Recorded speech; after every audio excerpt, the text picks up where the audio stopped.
പ്രിയ കലാകാരൻ അന്തരിച്ചു. പ്രശസ്ത കവി ഗോപകുമാറാണ് അന്തരിച്ചത്.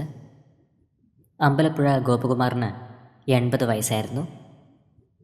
വെൺമണി പുരസ്കാരം, സംസ്ഥാന ബാലസാഹിത്യ ഇൻസ്റ്റിറ്റ്യൂട്ട് പുരസ്കാരം ഉൾപ്പെടെ നിരവധി അവാർഡുകൾ ഇദ്ദേഹത്തെ തേടി എത്തിയിട്ടുണ്ട്.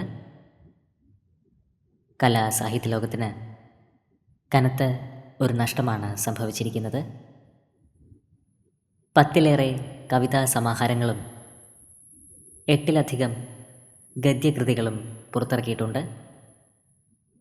കവിയായി മാത്രമല്ല, ചരിത്രകാരൻ, പ്രഭാഷകൻ എന്നീ നിലകളിലും അമ്പലപ്പുഴ ഗോപകുമാർ ജനശ്രദ്ധ പിടിച്ചുപറ്റിയിരുന്നു.